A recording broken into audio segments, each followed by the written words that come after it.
Menarilah Sampai Mati, sebuah sejarah yang menyimpan misteri dunia yang penuh dengan ketakutan, kegilaan, dan tragedi. Sejarah yang menjalar di balik fenomena yang menyeramkan ini akan membawa kita melintasi masa lalu yang kelam, di mana wanita-wanita terjerat dalam gerakan tarian histeris yang tidak terkendali, hanya berhenti ketika kematian menyapa mereka.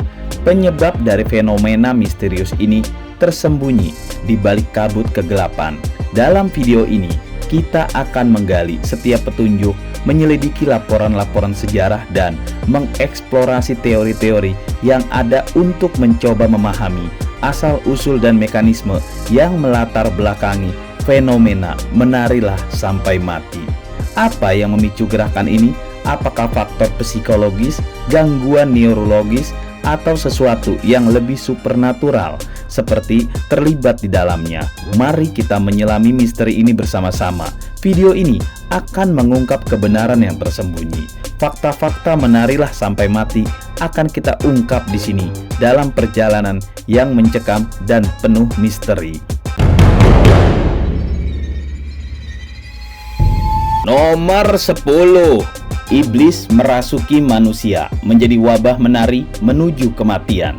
Zaman dahulu, masyarakat dihebohkan dengan fenomena menyeramkan yang dikenal sebagai wabah menari kematian. Kisah ini menjadi teka-teki yang sulit dipecahkan, dengan banyak orang percaya bahwa iblis abad pertengahan terlibat dalam peristiwa mengerikan ini. Salah satu tokoh dalam wabah ini adalah Tropea, seorang gadis kaya yang menjadi pusat perhatian.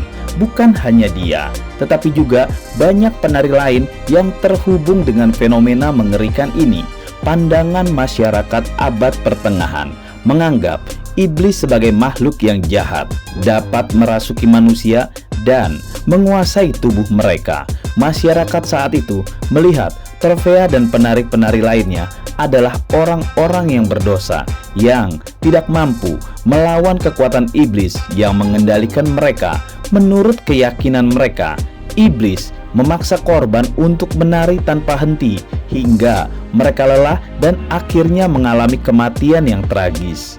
Meskipun ada yang berpendapat bahwa fenomena ini disebabkan oleh kondisi medis atau kegilaan massal, pandangan ini tidak mampu menghilangkan ketakutan dan kepanikan yang melanda masyarakat pada saat itu. Nomor 9. Wabah menari terus menyebar. Teror wabah menari kematian semakin meluas dengan cepat, menjangkau berbagai daerah yang berbeda. Korban-korban yang terkena wabah ini terpaksa terus-menerus menari tanpa henti, mengalami kelelahan yang tidak terelakkan, dan akhirnya merasakan kelumpuhan yang menyeramkan. Kematian tragis pun terjadi beruntun karena dampak kelelahan yang tidak terbendung. Berbagai upaya dilakukan untuk melawan wabah ini.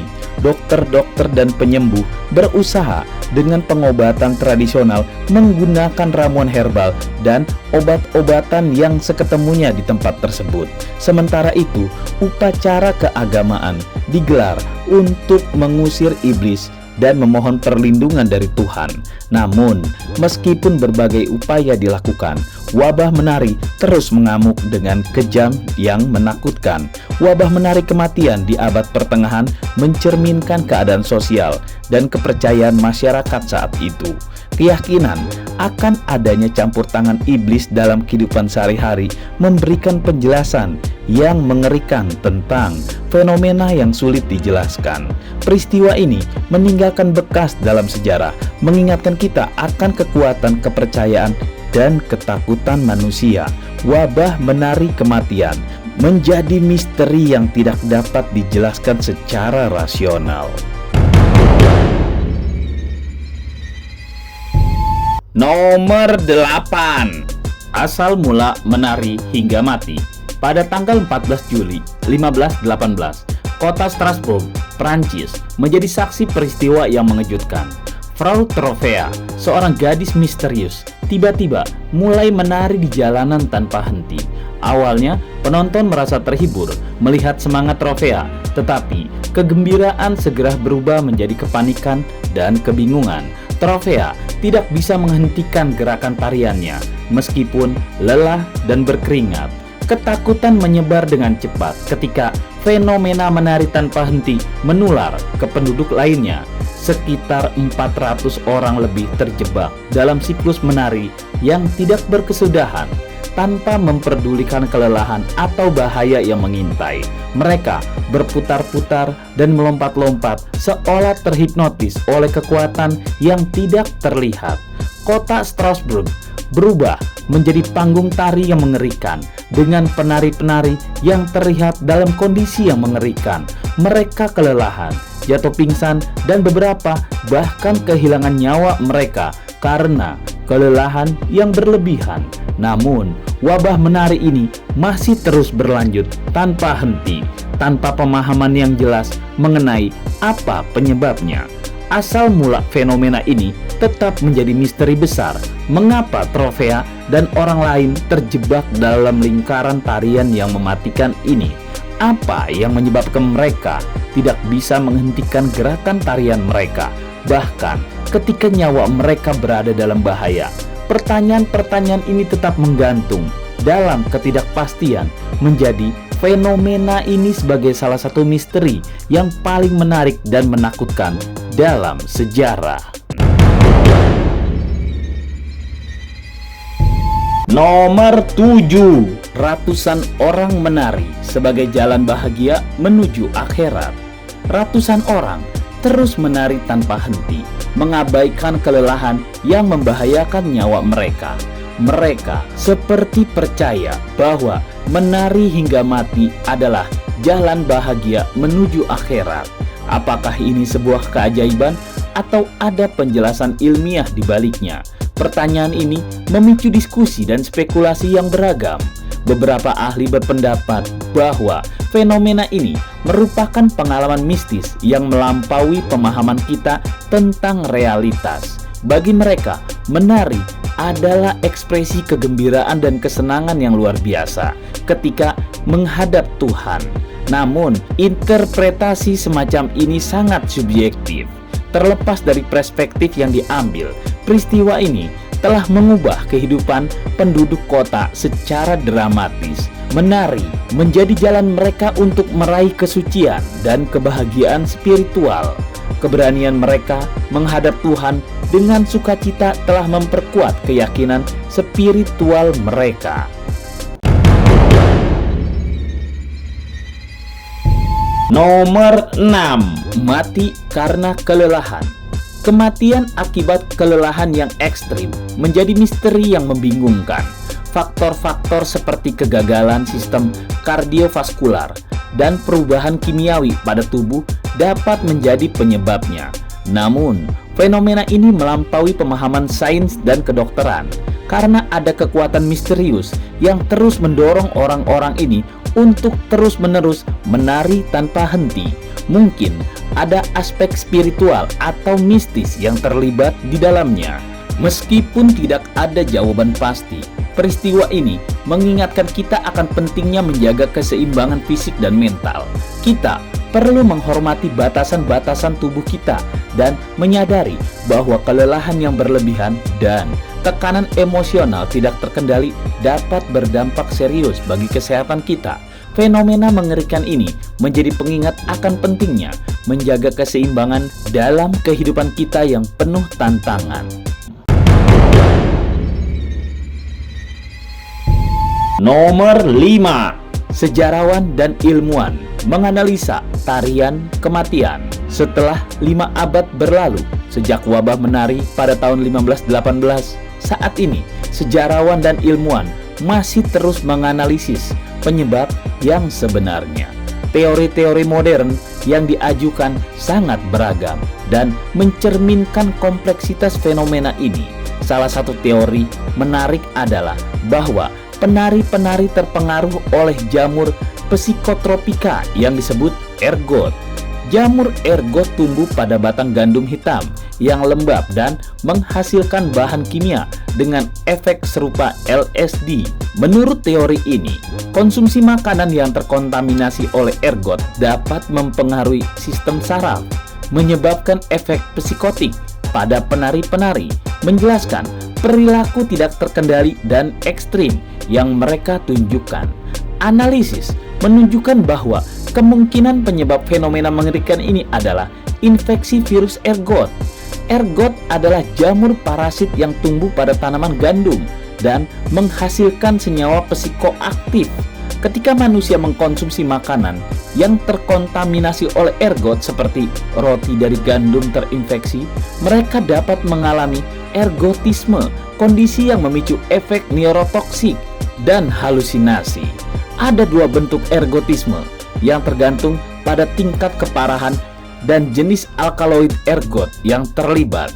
Ergotisme konvulsif ditandai dengan serangan kejang yang parah, sementara ergotisme gangrenosum menghasilkan gangguan sirkulasi darah yang parah yang dapat menyebabkan nekrosis dan gangguan ekstremitas. Pada masa periode wicara di Eropa pada abad ke-17, ergotisme menjadi wabah di pedesaan karena konsumsi roti yang terkontaminasi dengan ribuan orang terkena dampaknya. Awalnya, korban mungkin mengalami efek psikoaktif seperti halusinasi, diikuti oleh gejala fisik yang lebih serius. Analisis ini mengungkapkan bahwa infeksi virus ergot adalah penyebab yang mungkin dibalik fenomena mengerikan ini, memberikan gambaran yang lebih mendalam tentang asal-usul dan dampak ergotisme pada masyarakat saat itu. Nomor 4. Halusinasi dan delusi adalah konsep dasar efek dari virus ini. Efek virus ergot dapat menghasilkan halusinasi dan delusi yang menjadi konsep dasar dalam fenomena ini. Pada abad ke-20, penemuan obat-obatan modern dan praktek pertanian yang lebih baik telah berhasil mengurangi kasus ergotisme secara signifikan. Saat ini, langkah-langkah telah diambil dan memastikan roti yang dikonsumsi sehari-hari terbebas dari kontaminasi ergot melalui pengujian dan pengawasan yang ketat. Namun penting untuk diingat bahwa ergotisme terkait dengan kontaminasi ergot pada makanan dan bukan sesama jenis ergot yang dapat menyebabkan fenomena yang mengerikan ini. Meskipun demikian, wabah menari yang misterius ini tetap menjadi misteri yang belum sepenuhnya terungkap dan penelitian lebih lanjut diperlukan untuk mengungkapkan penyebab sebenarnya di balik ini. Nomor 3. Bukan terinfeksi virus ergot. Wabah menari yang mengerikan pada awalnya diduga disebabkan oleh ergot, sebuah penyakit jamur yang tumbuh pada gandum. Namun, yang menarik adalah para korban wabah menari tidak menunjukkan gejala seperti delusi dan kejang-kejang. Ini mengarah pada dugaan bahwa ergot bukanlah penyebabnya. Ergot memang memiliki efek psikoaktif dan pernah terkait dengan keracunan pada masa lampau. Namun, gejala yang diamati pada wabah menari berbeda secara signifikan. Hal ini menciptakan kebingungan dan pertanyaan baru tentang penyebab sebenarnya pada wabah menari ini. Para peneliti telah mencoba untuk menyelidiki penyebab wabah menari yang misterius ini dan telah mengajukan berbagai hipotesis. Namun, sampai saat ini belum ada penjelasan yang memuaskan. Fenomena ini mungkin melibatkan faktor-faktor kompleks dan multidimensional seperti faktor psikologis, sosial, dan budaya yang bekerja sama untuk memicu respon kolektif dalam bentuk perilaku menari yang tidak terkendali. Dalam beberapa situasi ini, para peneliti perlu tetap terbuka terhadap kemungkinan-kemungkinan baru dan melakukan kolaborasi lintas disiplin ilmu guna mendapatkan pemahaman yang lebih baik tentang fenomena ini. Meskipun belum ada jawaban pasti, upaya penelitian dan memperluas pengetahuan diharapkan dapat mengungkapkan penyebab dan mekanisme di balik wabah menari yang misterius ini.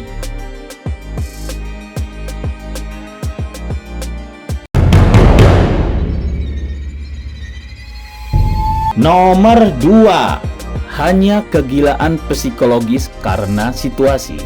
Sejarawan John Waller mengungkapkan teori lain yang menarik, berpendapat bahwa menari hanyalah gejala dari histeria massa pada abad pertengahan. Wabah menari yang misterius di Strasbourg pada masa lampau terjadi di tengah perubahan kehidupan yang sulit dan penuh ketidakpastian. Gagal panen, kelaparan, dan penyakit yang melanda menciptakan ketegangan emosional dan fisik yang tinggi dalam masyarakat. Sejarawan Waller menyatakan bahwa kombinasi beban psikologis dari masalah duniawi dan spiritual menjadi pemicu utama dari fenomena ini. Tekanan yang besar ini dapat memicu reaksi otak yang menghasilkan gerakan menari yang tidak terkendali. Tragedi wabah menari yang melanda Strasbourg ini pun ternyata tidak hanya terjadi di satu wilayah saja. Penelitian John Waller menunjukkan bahwa fenomena serupa juga terjadi di berbagai tempat di Eropa pada waktu yang sama. Meskipun banyak wabah tersebut yang tidak terdokumentasikan dengan baik. Dalam bukunya yang menggemparkan, John Waller mengungkapkan bahwa gerakan yang dilakukan oleh para penari pada masa itu begitu intensif sehingga sulit dipercaya.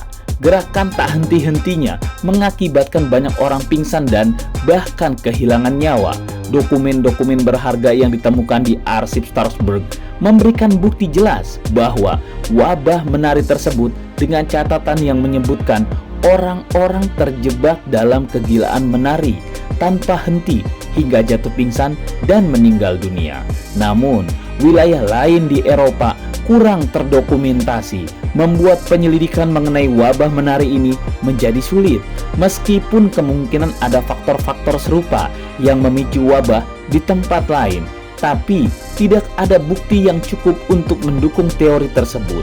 Dengan demikian, wabah menari ini menjadi fenomena misterius yang melingkupi seluruh benua Eropa pada masa itu, dengan Strasbourg menjadi salah satu tempat terdokumentasi dengan baik.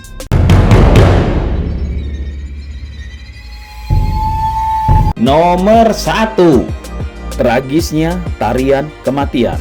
Strasbourg menjadi tempat terjadinya tragedi yang menakutkan tanpa alasan yang jelas, tanpa musik pengiring, dan tanpa henti.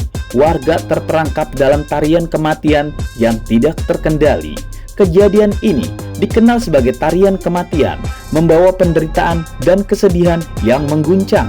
Laporan sejarah mengungkapkan bahwa wabah ini menelan korban sekitar 15 orang setiap harinya dan berlangsung selama 2 bulan yang sangat mengerikan.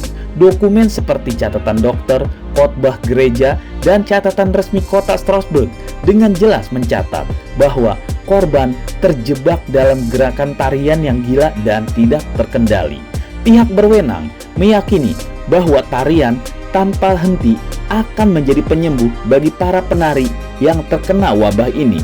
Mereka pun membangun panggung, membuka balai-balai berkumpul, dan menyediakan area sebagai tempat bagi mereka untuk terus menari.